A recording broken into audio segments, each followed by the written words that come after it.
Ashama harka fuunee daawwattoota YouTube saaqzeenu hundi keessan akkam jirtu nageenyi keenya bakka jirtanitti sinaa dhaqqabu jecha oduu miliqee ba'ee fi osoo hin qulqullaa'in yookaan qulqulluu ta'uudhaaf sobatoof dhugaa ta'uu adda hin baafanne garuu jechi jedhamaa jiru wal bira wal qabnee yoo ilaallu dubbiin kun dubbii dhugaa fakkaatudha. Sababni akkaataan rukuttaan artiist Caalaa Bultumee jechuudha. Egaan oduu nuti ammasniif qabannee dhufnee jenne dhuguma artiist Caalaa Bultumee ni dhaame. Akkamitti dhaame? Eessatti dhaame? Dubbiin kun dhugaadha moo soba kan jedhu bifa adda hin baaneeni waan dhageenya irraa isin biraan geenya. Dubbiin kun dhugaa taanaan ummata Oromoodhaaf yookaan Phiphiidhaaf salphina moo yookaan gootummaa mirkaneessaaf kan jedhuuf gaaffii kana isiniif dhiyeessina. Egaa odeeffannoon akka keessoodhaan nu dhaqqabee jirutti artiist Caalaa Bultumee dhaamuunsaa ni beekama. Innis naannoo Amaaraa keessatti duula akkuma beekamu duula muummeen ministeera Itoophiyaa biyya keenya oolfanna jedhuudhaan artistoonni Oromoo gantoonni kanneen akka Caalaa Bultumee hedduun isaanii adda waraanaatti deemuudhaaf haala of agarsiifannaadhaaf meeshaalee adda addaa guurratanii kan isaan gara duulaatti deeman viidiyoonii fi suuraawwan adda addaa mul'ataati ture. Egaan akkuma beekamu muummeen ministeera Itoophiyaa akkuma gara waraanaatti deeme raayyaa ittisa biyyaa anatu hooggana jechuudhaan gara waraanaatti deeme viidiyoowwan guyyaa guyyaadhaan gadhiifamaa jiran viidiyoo kanaan dura waraabame kan fakkaatuu fi akkasumas bakka lolli hin jirre bakka waraanni hin jirre deemanii viidiyoo adda addaa waraabanii miidiyaa irratti gadhiisuun kanuma beekamudha jechuudha. Egaan gama Caalaa Bultumeetti yoo deebinee jennu akka odeeffannoon nu dhaqqabee jirutti odeeffannoon kun ammas uummata Oromoo dhiifama sin gaafanna dhugaa ta'uuf dhiisuu isaa bareechinee hin qulqulleeffanne jechuudha. Garuu odeessaaleen tokko tokko akka jedhanitti Caalaa Bultumee akka dhaamedha kan inni himame. Akka inni itti dhaames ammoo waan nama amansiisu of keessaa qaba. Akkuma beekamu yeroo maaster pilaanii Caalaa Bultumee nama uummata Oromoodhaaf sagalee akka rasaasaatti sagalee ta'ee fi akkasumas sana keessatti warra faashistoota warra nafxanyootaa kan akkaan jibbuudha jechuudha. Qeerroon kaanaa maaliif diinaddaan gaa darbee goobaan daacii lammaffaan argee nafxanyaatu lammata nutti darbee kan jedhuudhaan hedduu kan weellisee fi yeroo sana keessatti sagalee uummata Oromoodhaaf ta'aa turedha jechuudha. Egaa sabni kun saba qiimii qabatudha. Yoo kudhan oolmaa oolteef yoo kudhan jara wajjiniin waan tokko gootee waan kanaan dura itti goote yookaan jecha kanaan dura jetteen nama dagatu miti jechuudha. Isaan akka guutuu Afrikaa keessatti saba gara jabummaa yookaan immoo qiimii qabuudhaan akkasumas saba qonqolaadhaan guutuu Afrikaa irratti beekame. Guutuu Afrikaa irra darbee ammoo akkasumas ammoo gaanfa Arabaa keessatti illee warra beekamoo ta'anidha jechuudha. Egaa gama artist Caalaa Bultumeetti yogguu deebinu Caalaa Bultumee akkuma suuraawwan argaa jirtaniin akka gara duula waraanaatti deemedha kan himamaa ture. Egaa achuma dirree waraanaa sana keessatti addi waraanaa Oromiyaa aftii fi akkasumas addi waraanaa humni addaa naannoo Amaaraa fi humni addaa naannoo Oromiyaa waliin ta'uudhaan duula kana kan isaan duulaa jiranu. Duula kana keessatti bakka lolaa keessatti Caalaa Bultumee osoo achuma keessa jiru milishaan Amaaraa tokko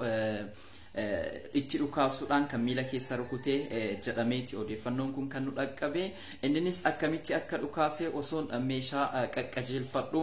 meeshaa narka baarrakee yookaan harkaa miliqeetti rukutee malee an beekaati miti jechuudhaan kan inni deebise milishaan kun jechuudha. Egaa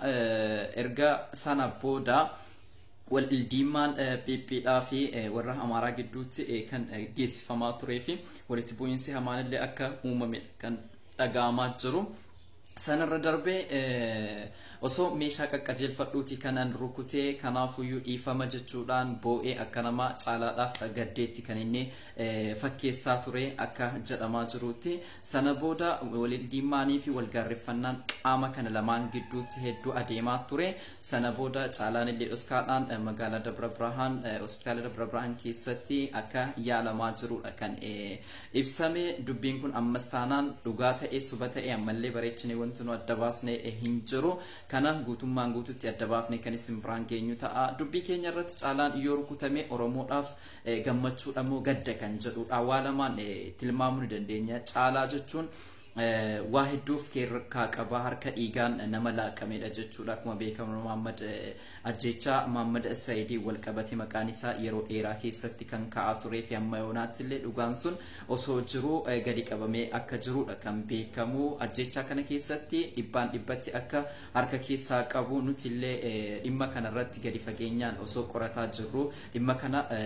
akka inni harka keessaa qabu mirkaneeffannee sana booda akka sirna gadaatti deebi'ee araarri akka bu'u tattaaffii godhaa turreen nu milkoofne sanarra darbee warri qaama olaanaan jechuudha waan kana qindeessaa turan kanneen akka Maamush kanneen akka Khalid ijoolleen qaama kana keessa harka qaban akka inni keessa jiru simanii ofii isaaniitiif illee gumaa akkasumas ammoo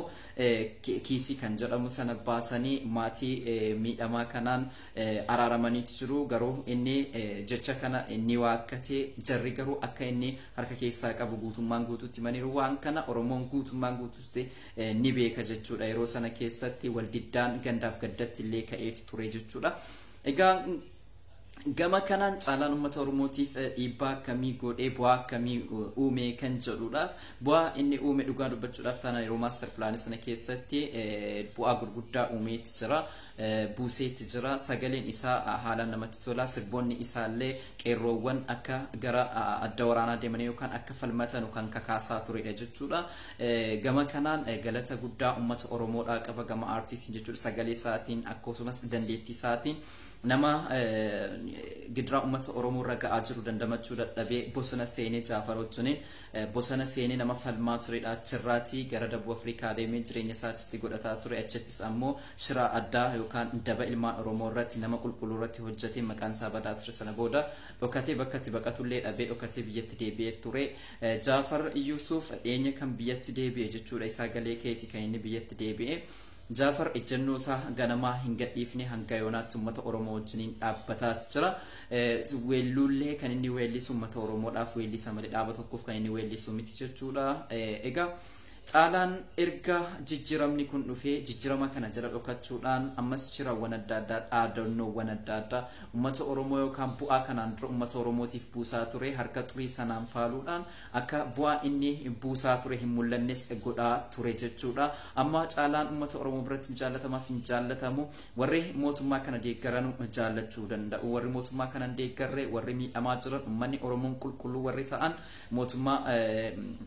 kana hin deeggarre mootummaa kanaan miidhamaa jiran parsantii dhibba keessaa parsantiin 90 jechuudha